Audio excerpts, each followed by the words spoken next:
Yan po no, ang pinababa sa akin ng ating Panginoon sa akin. No? Ito yung revelation na pinapahayag sa atin ng ating Panginoon. Sabi dyan no, sa Matthew chapter 28 verse 18 to 20, sabi dyan, then Jesus came to them and said, all authority in heaven and earth has been given to me. No?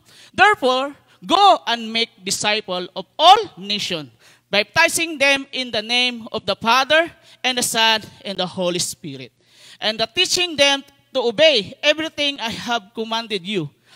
And surely I am with you always to the very end of the age. No? Kaya nga mga kapatid, bago natin, no, na ito po yung bago umalis ang ating Panginoon sa mundong ito.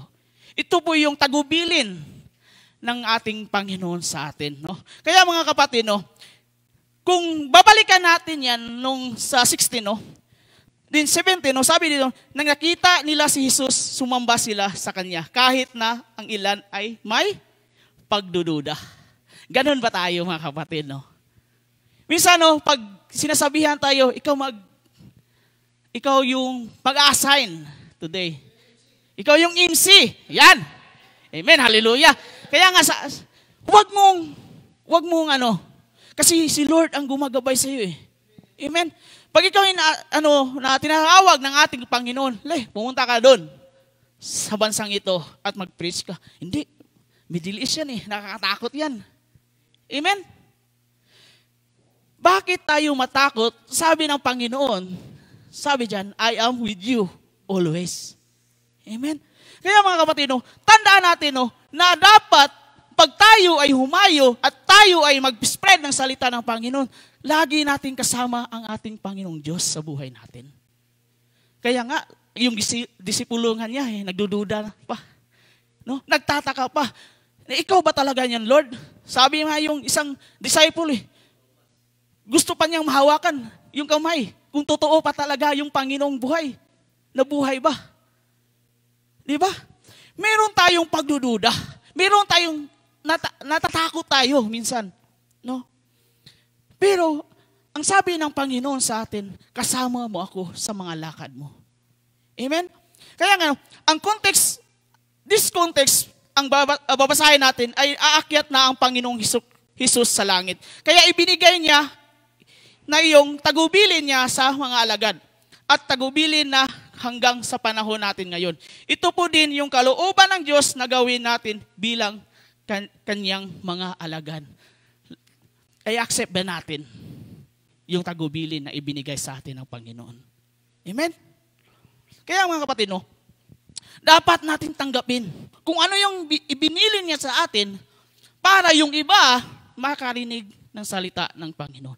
Kahit sa ating pamilya, kung ikaw man ngayon mga kapatid, kung naka-receive man ka ng salita ng Panginoon, ibigay din natin sa ating pamilya. Amen? Huwag natin sarilihin lang natin. No? Kaya mga kapatid, na dito, pinapalahanan tayo ng Panginoon na nandyan ako, kasama mo ako hanggang sa katapusan ng buhay mo. Amen? Sabi pa dito, this title today, that Jesus is today, sabi dyan, yan, the Great Commission. Ito yung utos sa atin ng ating Panginoon. Amen? Kaya mga kapatid, ginugol ko, commission means an instruction, command, or rule given to a person or group. No? Ito po mga kapatid, to instruct, to command, na tayo bilang isang alagad ng ating Panginoon, meron tayong Diyos na nagkukuman sa atin. Amen? Sabi ba dito, the Great Commission is to instruct the resurrected Jesus Christ to His disciples to spread the gospel of all the nation of the world. Kaya nga mga kapatid, madaming natatakot, madaming ayaw tumanggap. Amen? Kasi nga, si Moses nga, di ba? No?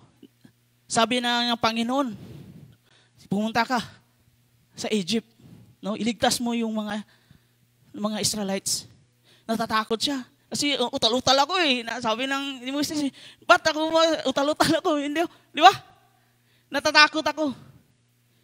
Pero ang Panginoong Diyos sa atin, kahit wala kang natapos, kahit anong mang kurso mo, pag tinawag ka ng ating Panginoon, ibibigay niya yung nararapat, yung kalooban niya. Amen? Kaya nga mga kapatid, wala sa atin, kahit anong kurso mo, kahit anong graduate mo, pero ang kalooban ng Diyos ay nagbibigay na ito yung command mo, magpahayo ka at ilagak mo ang salita ng Panginoon, nandyan ang Panginoon sa iyo. Amen? Kaya nga mga kapatid, si Paul nga, alam natin na si Paul na isang persecutor, pero nung tinawag siya ng ating Panginoon, siya yung pinakamaraming mga nagawa. Amen? Then, in the New Testament, kalahati yung sa kanya. Amen? Kaya mga kapatid, dito natin ipakita sa atin kung ano yung binilin sa atin ng Panginoon, kung ano yung utos niya para sa atin. The commission from Jesus has been interpreted by all evangelical Christian as meaning that his followers have to duty to go, make disciples, teach, and baptize. Bilang isang Kristiyano, yung duty natin sa Panginoon, dapat nating panghawakan. Amen? Kaya nga mga kapatid, huwag tayo. Pag tayo ay ginamit ng Panginoon, gamitin natin sa iba para makarinig din sila. Ito yung dakilang utos na tagubilin ng ating Panginoon sa atin. Na sa kanyang disipulo, ipilaganap ng ebanghelyo sa lahat ng buong bansa. Dito natin makikita kung paano talaga. Tayo ngayon, 2,000 years ago, Jesus, nandito pa rin yung salita ng Panginoon. Ibinigay pa rin natin. Kaya nga this command is commonly called the Great Commission. As we take the few moments to look at more closely, we are better understand what was so great. The commission of our Jesus Christ. Tignan natin mga kapatid, ano yung mission natin?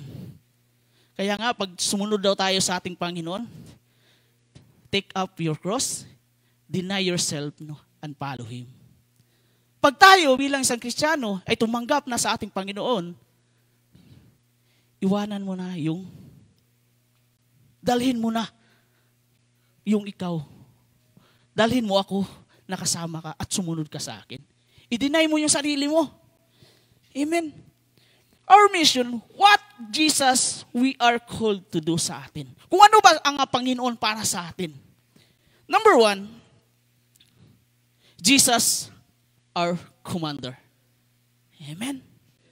Sino ba may mga, presidente? Alam natin, he's a commander. Di ba? Amen? Alam natin kung anong yung role ng commander. Amen? Kung isang utos lang ng commander, sabi ng presidente, sige, puntahan niyo itong lugar na ito. Amen? Isang utos lang, yung mga alagad, andun na. Amen? Tayo, bilang isang Kristiyano, sabi ng ating Panginoon, He is our commander. Kung ano yung inuutos niya para sa atin, gawin din natin. Because He is the highest commander of all.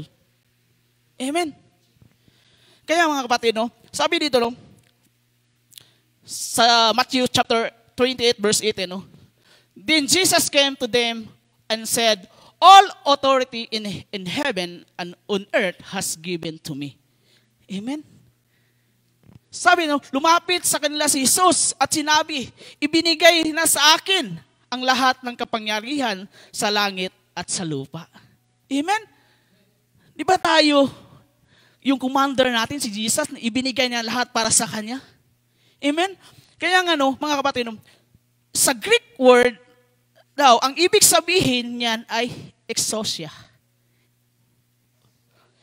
Exousia, nang ibig sabihin ay authority, not just a power. Kasi magkaiba yung power at saka authority. Amen?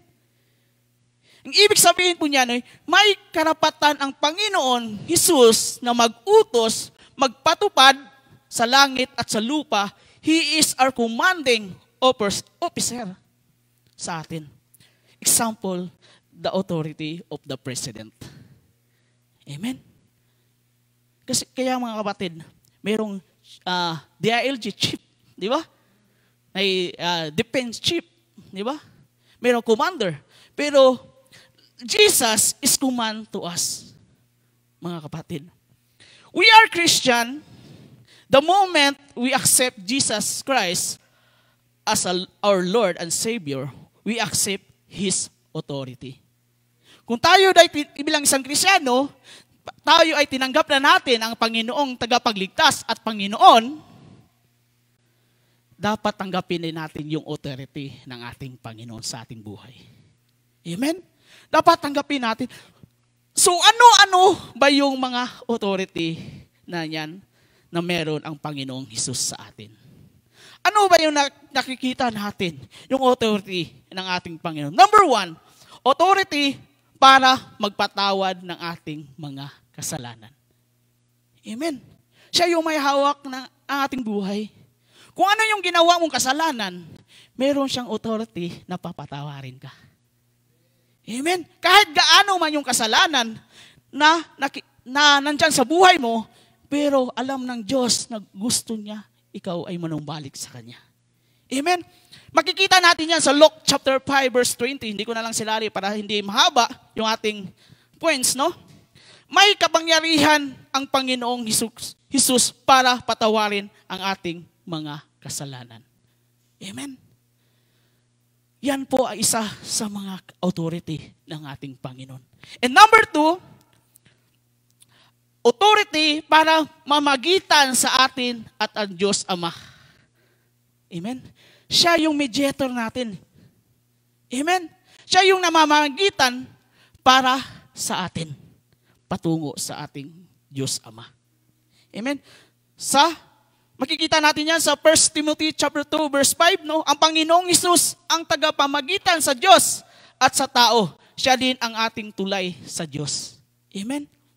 Yan po ang authority ng ating Panginoon. Amen? Hallelujah? Kaya mga kapatid, no, huwag tayong matakot nung tayo gamitin ng ating Panginoon. Amen? Kaya nga, yung boss nga natin utos, agad-agad na tayo ay, di ba? Pag boss nga yung nag-uutos sa'yo, sundin mo kaagad, di ba? Pero ang Diyos natin is all authority. He's commander of all nation. Amen? And number 3, authority para ipagkaloob ang Holy Spirit na makita natin yan sa John chapter 14 verse 26, sa mamagitan ng authority ng pangalan ni Jesus, ipagkaloob niya ang ating katulong na walang kundi ang Holy Spirit. Amen? Yung Holy Spirit, kaya niya utusan para sa atin. Amen? Alam niyo ba, bago umakyat ang ating Panginoon, ibinili na sa atin yung Holy Spirit para yun ang gumagabay para sa atin. Amen? Hallelujah. And number 4, no? Authority upang buksan ang puso at isipan ng mga tao, at makikita natin yan sa Luke chapter 24 verse 45, no? May authority ang Panginoong Hesukristo upang mabuksan ang ating puso at isipan sa kanyang salita. No?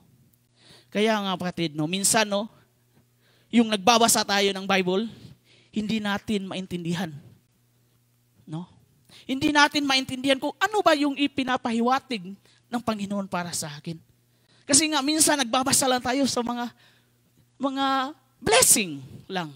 Pero hindi natin ipinabasa kung ano yung laman ng puso ng Bible natin. Amen. Dapat mga kapatid, no, kung tayo ay nagbabasa ng salita ng Diyos, dapat natin isik. Mga kapatid, unawain natin. Manalangin tayo. Bakit? Lord, hindi ko maunawaan, Lord, kung ano yung pinaparating mo sa akin. Manalangin tayo, mga kapatid. Para maunawaan natin kung ano yung ibibigay niya para sa atin. And number 5, no, authority upang ipahayag ang kalooban ng Diyos Ama. No? Sa Matthew chapter 11 verse 27, no, na makikita natin yan, no. na siya yung authority na ipapahayag yung kalooban, yung will ng ating Panginoon sa Diyos Ama para sa atin. Number 6, authority para magkaloob ng buhay na walang hanggan. Amen? Yan ang pangako ng ating Panginoon. No? Sa John chapter 10, verse 27 to 28, mga kapatid. No? Nabigyan tayo ng buhay na walang hanggan pagkasama ang ating Panginoon. We accept the authority of Jesus Christ our life. Parang hindi ata. We accept the authority. Amen. Hallelujah. Accept. Is our commander sa ating buhay. Lastly, authority upang ang tao ay buhayin mula sa mga patay na makita natin yan sa John chapter 6 verse 14. The last day, ang pangako ng Panginoon, tayo ay muling mabubuhay at may authority ang Panginoon Jesus upang gawin ito.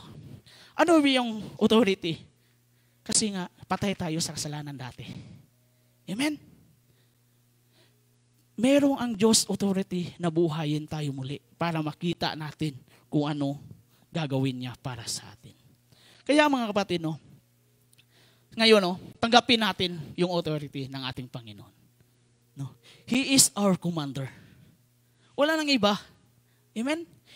Hindi si Pastor Rich, hindi si Pastor Emel, hindi sa mga kapatiran, kundi ang ating Panginoong Jesucristo is our commander. Kaya mga kapatid, kung ano yung binili niya sa atin, gawin natin. And number 2, Jesus our commission. No? Siya yung nag-utos sa atin, mga kapatid. Kaya nga, sabi na Matthew chapter 28 verse 19, no? Therefore, go and make disciples on all nations, baptizing them in the name of the Father and the Son and the Holy Spirit. No? Kaya mga kapatid, kaya nga sa Tagalog, kaya puntahan ninyo ang lahat ng mga lahi at gawin silang mga tagasunod ko. Bautismuhan ninyo sila sa pangalan ng Ama at Anak at Banal na Espiritu. Amen? Jesus, our commission. Ito po yung utos niya para sa atin. Yung tagubili niya para sa atin. Kaya nga mga kapatid, madaming mga nakikilala kay Kristo. No? Nakilala natin, mga kaibigan natin. Pero nakikilala siya sa ating Panginoon, pero hindi nila alam kung ano talaga ang Panginoon. Amen? Panginoong Jesus. Amen? Kaya nga, nandito tayo bilang isang alagad ng ating Panginoon para tayo ay tulay para makilala ang ating Panginoong Jesucristo. Kaya nga, Jesus, our commission, nandyan ang Panginoon. Kaya nga, inutos niya ito Amen? Para sa atin. Pero minsan, nagdadalawang isip tayo, natatakot tayo. Kasi nga, mahirap nga, Kaya nga, sabi nga, mahirap kasi baka magkamali ako. No? Madaming mga persecution, hate. No? Pag naging pastor ka, madaming problema dumating. No? Kaya nga mga kapatid, kung tayo ay sumunod sa ating Panginoon, madaming circumstance na dumadating. Dapat magpasalamat ka. Amen? Bakit tayo magpasalamat? Para maramdaman natin may kapangyarihan ang Panginoon na gawin iyon. Amen? Kasi nga, hindi tayo dumaan sa mga pagsubok, puro kasayahan na lang dumating, hindi mo makilala ang Panginoong Jesucristo. Amen? Hindi ka marunong manalangin, mga kapatid. Kaya nga, dito, ipinaalala sa atin ng Panginoon na tayo bilang isang Kristiyano, tayong mga alagad, ipapahayag din natin sa ating kapwa. Amen. Ipapahayag din natin sa ating pamilya. Amen. Hallelujah. Ang komisyon na ito ay ibinigay ni Jesus sa mga alagad. Ngunit, hindi lang ito para sa mga alagad. Kundi para sa atin din. Nagpapasalin-salin na ito mula kay Jesus papunta sa mga alagad. At mga alagad ay humayo, nagtuturo sila sa mga tao. At naging mga disciples din yung mga tinuruan nila. Tayo ngayon. Amen? Mula noon, sa ating mga disipulo, hanggang ngayon, nandito pa rin, Kaya mga kapatid, yung salita ng Panginoon, hindi lagi pong presko. Palaging presko, hindi po yun luma. Kung anong, kahit pa anong, no, pag binasa natin ito, pag dating na naman ng araw na ipapahayag ito, napakasarap palaging, no, na ipinapahayag ng ating Panginoon, no? Na ito ay tinawag tayo ni Jesus upang gawin ang alagad ng lahat ng tao. Humayo, mamunga, at manatili ang bunga. Namunga ba tayo? Amen? Pag tayo ay humayo, bisang alagad ng ating Panginoon, dapat mamunga tayo at manatiling may bunga. Amen? Kasi nga mga kapatid, no, madaming dumaan na pagsubok, no? Maraming mang dumaan sa atin, no? Namunga ba yung panampalataya mo? Namunga ba yung panalangin mo? Kasi nga, isang Kristiyano, pag may problema, mga kapatid, nawawala yung bunga. Dumating lang yung trials, nawala na sa ating Panginoon. Amen? Kasi nga, hindi namumunga yung panampalataya niya sa ating Panginoon. Kaya nga, patuloy na lumaganap ang mabuting balita hanggang sa panahon natin ngayon. Ang susi po sa ito, mga kapatid, not just share the gospel, but make disciple. Amen? Hindi lang tayo nagsishare ng salita. Dapat humahayo din tayo. Amen? Kaya mga kapatid, no, minsan, no, merong talagang may hinahayuhan ka, pero sige lang, hayo lang tayo. Huwag tayong sumuko. Amen? Kasi nga, dito, no, kasama naman ating Panginoon eh. Amen? Kaya nga, huwag tayong mapagod na mag-share ng salita ng Panginoon. No? Huwag tayong mapagod kung ano yung pinaparating sa atin ng Panginoon. Amen? Kaya nga, kahit ilan na lang tayo nung nagsasalita ng ating Panginoon, huwag tayong mapagod. Amen? Kasi nga, your work, no, sabi nga, is labor is not in vain. Hindi masasayang yung mga kapatid. Kung ano yung ginagawa mo, hindi yan masasayang kasi kasama mo ang Panginoon. Amen? Sabi pa dito, no, ang disciple po kasi ay kapatid, may kasamang pagtuturo, may equipping, may pagpaalaga, di natatapos sa pag-share. Buong tiyaga din tayong magtuturo sa kanila upang maipagpatuloy ang Great Commission ng ating Panginoon. Hindi po ito dapat maputol, mga kapatid, no? Hanggat merong hindi pa naabot ng mabuting balita. Huwag tayong sumuko, kahit pa online lang tayo, pero nagkatanggap pa rin sila ng salita ng Panginoon. No, salamat sa mga kapatiran na nanonood. Salamat sa kapatiran na nanatili, nanonood dyan, no? Nawa ay today, no, maranasan natin yung mabuting balita ng ating Panginoon para sa atin. Amen?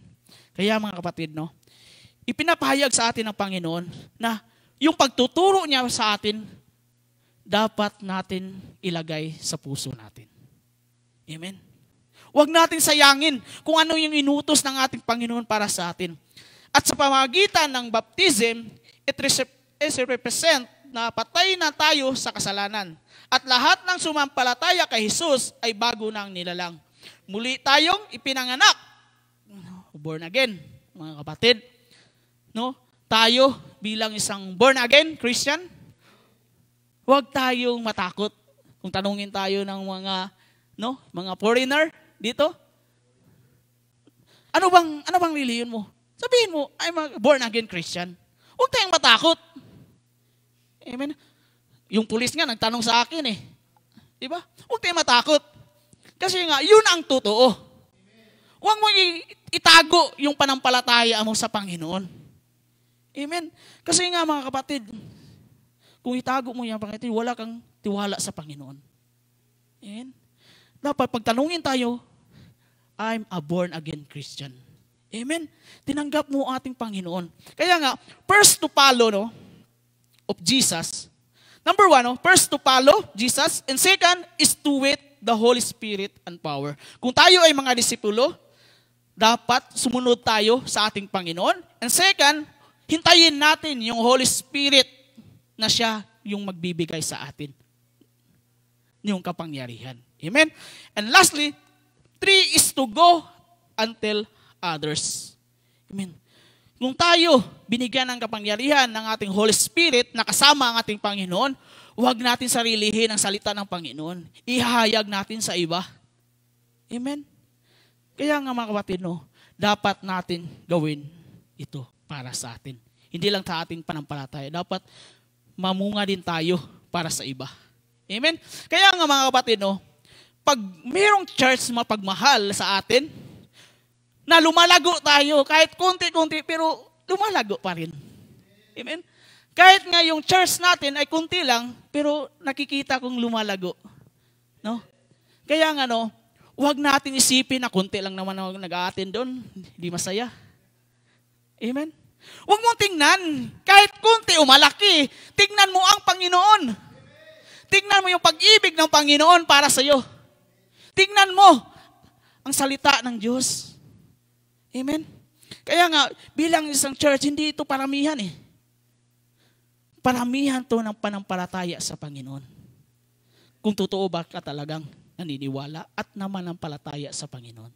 Amen? Kaya nga mga kapatid, sabi ito, growing churches love, loving church grow. Amen? Hallelujah. Kaya pag lumalago ang mga simbahan ng pag-ibig, ang mga mapagmahal na simbahan ay lumalaki. Amen. Dapat mga kapatid, kahit kunti tayo, pero nandun yung pagmamahal ng pamilya sa ating Panginoon. Kasi nga, kahit na malaki, madami namang mga gossip, chismisan, nagpapamataasan, para gusto maging leader. Madaming ganun. Gusto maging, bida. Laging bida. Amen? Dapat mga kapatid, kahit kunti tayo, pero meron tayong pagmamahal, lumalaki tayo. Amen? Hallelujah. Dapat ganun bilang isang Kristiyano. Ganyan ang Waymaker Christian Fellowship. Amen? Kaya mga kapatid, huwag natin itaas na marami tayong mga attendees. Dapat ipagpasalamat natin. Kunti man o malaki o marami man, ipagpasalamat natin sa ating Panginoon. Amen? Kaya mga kapatid, bilang isang Kristiyano, dapat may confidence tayo. Amen? Kung tayo ay binigyan ng utos ng ating Panginoon, Jesus is our confidence. Amen? Kaya mga kapatid, kung tayo, nababahala tayo, natatakot, tignan lang natin ang Panginoon. Yes, Lord. Hallelujah. Meron ka ng confidence. Kaya nga kapatid, kayang-kaya natin. Kahit mapaunti-unti tayo, kahit paunti-unti man natin yung panampalataya, huwag tayong mabahala. Kasi nandyan ang Panginoon para sa atin. Amen. Hallelujah. Kaya nga sabi diyan sa lastly, Matthew chapter 28 verse 20, sabi diyan, and the teaching them today, obey everything I have commanded you. And surely I am with you always to the very end of the age. Napakaganda yung promise ng ating Panginoon sa atin na sabi niya ito, turuan ninyo silang sumunod sa lahat ng inuutos ko sa inyo. At tandaan ninyo, lagi ninyo akong kasama hanggang sa katapusan ng mundo. Grabe, Napakaganda yung promise ng ating Panginoon sa atin. Kahit nagdadalawang isip tayo, nagda-doubt tayo sa ating sarili na hindi natin kaya, pero nandiyan ang Panginoon para sa atin. Amen?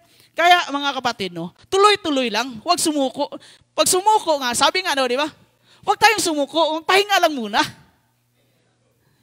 Huwag susuko. Amen? Kaya nga, kahit pagod sa trabaho, ipahinga mo lang yan. Itulog mo lang yan. Ipanalangin mo yan. Kinabukasan, bibigyan ka ng kalakasan ng ating Panginoon. Amen. Kaya nga sabi ni Pastor Ritza, tayo daw, huwag daw tayong mapagod kasi may mga pamilya tayong inaasahan, nag-aasa sa atin. Amen? Huwag tayong mapagod bilang isang OFW. Kaya nga, pag napagod tayo, mga kapatid, amen, no? Pag napagod tayo, ano na lang yung sa atin, kung ano yung pinaparating sa atin, no? Yung may pamilya tayo, amen? Kaya nga, mga kapatid, no, lagi kong ipaalala sa inyo, huwag tayong mapagod. No? Kasi nga, ang Panginoon hindi napagod para sa atin. Napatawarin tayo. Amen? Sino nakaalala sa prodigal son? Amen? Hindi napagod yung kahihintay yung kanyang ama. Amen? Numalis man kanyang anak, pero ang kanyang ama hindi napagod sa kakahintay. Ganun ang ating Panginoon. Kahit umalis man tayo, no, para tayong kambing, no? Amen? Na alis, no? Yung tupa, di ba? Kaya nga hindi gusto ng Panginoon na 99 lang hanapin talaga yung isa. Amen? Kaya ganun po mga kapatid, huwag tayong maging kambing. Amen? Na hindi sumusunod sa kanyang shepherd. Amen? Kaya mga kapatid, no, ipinapaalala sa atin ng Panginoon na I am with you. Ito po yung final push ng ating Panginoon sa mga alagad. Alam niya kasi na may takot at pangangailangan, no? Pangangailangan pa din tayo. Pero iba na po ang usapan kapag ang presensya ng Panginoon Jesus ang mismong sumama sa atin. Kaya mga kapatid, no, may takot tayo pag alinlangan kung ano yung pinapagawa niya sa atin. Tandaan po natin, kasama ang ating Panginoon, yung presensya ng Panginoon para sa atin, yung Holy Spirit na ibinigay niya sa atin, yung Holy Spirit na ibinilin para sa atin, huwag tayong matakot. Kasi nga sabi ng Panginoon, Jesus, lahat ng kailangan nyo, I am. Nandito ako. Ako to. And He is Jesus, the great I am.